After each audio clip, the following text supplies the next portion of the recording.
Salut tout le monde, Daniel Richard en compagnie d'Éric Leblanc. Éric, transaction quand même importante dans la Ligue nationale aujourd'hui. Je ne sais Oui. pas si on s'échange des problèmes. En tout cas, les Oilers, on va chercher le gardien des Pingouins, Tristan Jarry, et Samuel Poulain, Mhm. un ancien espoir de premier Ouais. plan de la LHJMQ.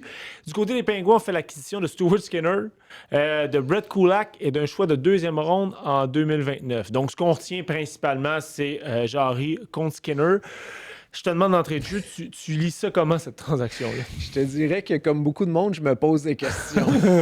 Parce que, regarde, c'était une rumeur là, qui Ouais. circulait que Jarry pouvait s'en aller avec les Oilers. Et là, bien évidemment, est arrivé le match contre le Canadien.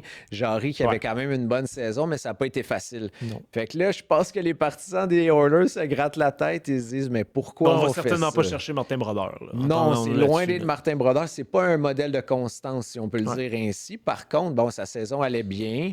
Ce qui m'inquiète un peu aussi, c'est qu'il reste 2 saisons Ouais. à presque Ouais. 5,4 Stuart millions. Skinner est agent libre, lui, à la fin de l'année. Ouais, c'est ça. Puis là, ben, évidemment, on sait tous que les Oilers veulent foncer le plus tôt possible. Ils veulent gagner. Est-ce que c'est vraiment la solution? J'espère que Tristan Jarry va leur donner raison parce que pour l'instant, là, franchement, ça me laisse perplexe. Ben, les rumeurs de transaction, en fait, suggéraient que Tristan Jarry avec les Oilers, mais pas nécessairement. Moi, ce Hmm. que j'avais lu, c'est que c'était pas nécessairement contre Stuart Skinner. Non. C'était une transaction qui allait amener Jarry avec les Oilers pour une espèce de tandem, puis une compétition à l'interne avec Stuart Skinner. Je pense que ce qu'il faut. Je pense que le plafond de Jarry est un petit peu plus élevé que Je celui-là suis de Skinner. Je d'accord. pense que les deux, à leur meilleur, je prends Jarry, mais comme tu l'as Hmm. dit, tu regardes ses statistiques Jarry, puis ça peut être une bonne saison, Hmm. comme une saison l'année dernière. Il a même eu droit à un passage dans la Ligue Ben ouais. américaine.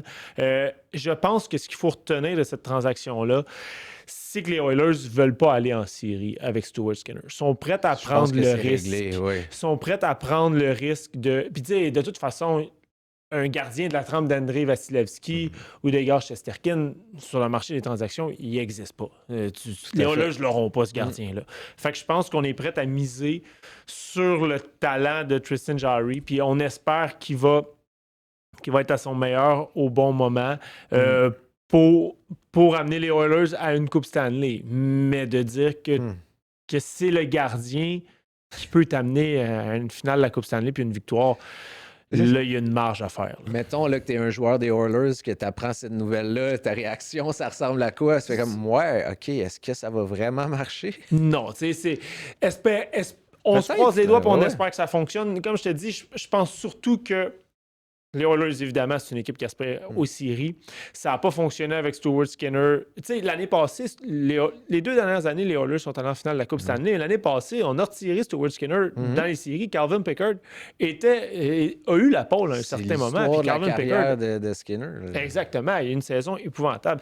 Du côté des Pingouins, là, bon, évidemment, il y a un doute du côté des Oilers que ça puisse fonctionner. On essaie quelque chose. Du côté des Hmm. Pingouins, tu lis ça comment, juste? Ben, par une coïncidence intéressante, là, j'avais fait la couverture du match quand ils ont ramené Marc-André Oui, Fleury à oui, oui, Pittsburgh oui, pour calendrier disputer préparatoire. un dernier match Ouais, c'est cool, préparatoire. ça. Les Pingouins jouaient la veille et là, on était arrivés en ville. On était deux journalistes, Jean-François Chaumont et moi. On s'est dit, ben, évidemment, on va aller voir le match.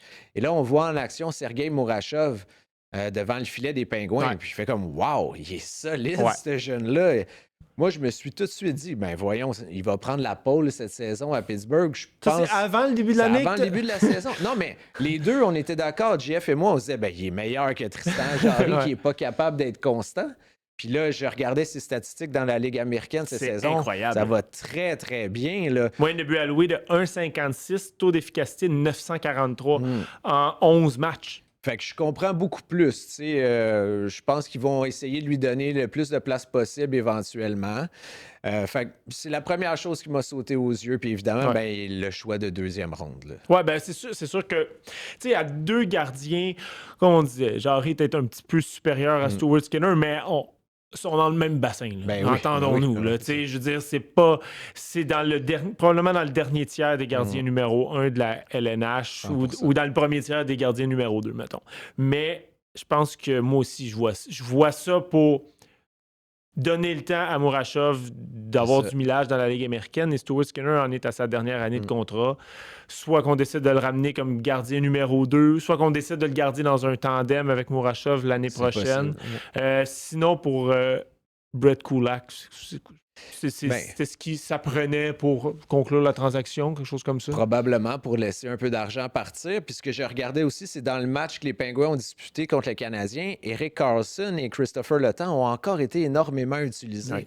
Peut-être que Kulak, qui ne connaît pas sa meilleure saison, va quand même pouvoir se replacer, aller chercher des minutes intéressantes. On le sait qu'il est capable de le faire, de passer beaucoup de temps sur la patinoire. Je présume que les Pingouins là, ont vu un intérêt dans ce sens-là. Utiliser 1 minute 27 par match aussi en désavantage numérique. C'est un défenseur gaucher. C'est un défenseur que... Tu sais, les Pingouins, c'est une équipe qui... En tout cas, moi, ils me surprennent. Là. Je m'attendais pas. C'est sûr que le match de jeudi soir contre le Canadien, ça a moins bien été, mais je pensais pas qu'à l'approche du temps des fêtes, les Pingouins allaient lutter pour une place en série. Donc, si on est pour faire un... Et tu sais, les Pingouins l'ont dit, l'ont répété, de toute façon, tant que Crosby et Malkin sont là, on parle pas de reconstruction. Si on parle pas de reconstruction, j'imagine que l'autre option, c'est d'essayer de faire les séries, puis on va chercher un joueur qui a joué en série, puis qui est capable on sait qu'il va être capable de remplir un certain rôle. Exact. Puis à première vue, pour les Pingouins, c'est loin d'être la pire transaction. Là, quand on regarde l'ensemble, en fait... Ça fait quelques minutes seulement que la transaction a été conclue, du moins publiquement. Puis les premières réactions qu'on a vues sur les réseaux sociaux questionnaient beaucoup plus le geste du côté des Oilers, je pense. Oui, 100%. Là, je pense que, comme je disais tantôt, les joueurs doivent se poser des questions, mais présentement, c'est les observateurs, les analystes qui essayent de comprendre... Surtout d'un point de vue salarial, je pense. D'un point de vue salarial, d'un point de vue qu'il faut qu'on gagne là. Est-ce que c'est vraiment ça qui va faire une différence? Je pense que les Oilers vont avoir à expliquer leur geste. T'en perds la voix. Mais en même temps, peut-être qu'ils vont avoir raison. Là. Ça peut toujours arriver, ça. Va être intéressant de voir ce qui va se passer pour la suite. Il y a un gel des transactions.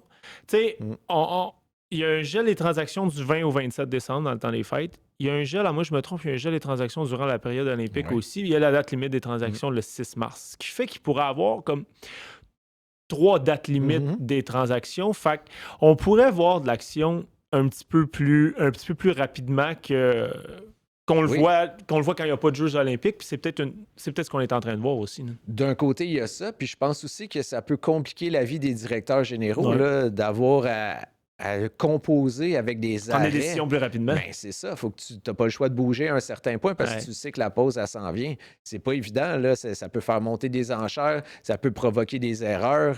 Ça aussi, ça va être intéressant à suivre. J'ai hâte de voir parce que dans le camp des vendeurs, puis on va conclure là-dessus, dans le camp des vendeurs, j'ai pas eu le temps de regarder aujourd'hui, mais je sais qu'en début de semaine, dans les 8 dernières positions de classement général, la LNH, il y avait 7 équipes de l'Ouest puis une seule de l'Est, les Sabres de Buffalo. Fait que dans le camp des vendeurs, on pourrait voir, puis c'est pas le cas des Oilers, là, mais on pourrait voir beaucoup plus de vendeurs justement dans l'association de l'Ouest. Oui, ça, j'avais pas vu ça de cet œil-là, mais franchement, j'aime l'idée. Là, c'est ça Ce qui fait que dans l'Est, il y a beaucoup d'équipes qui vont peut-être attendre à la dernière minute parce que tu sais pas si les Pingouins pourraient être vendeurs au mois de mars, mais visiblement, ils ne le sont pas encore présentement. Non, c'est ça. Puis là, ils vont certainement accueillir des offres venant des équipes de l'Ouest. Puis là, c'est eux qui ont peut-être un peu plus le beau jeu. Parfait. All right, je te remercie beaucoup, Éric, d'avoir pris le temps. Merci, Dan.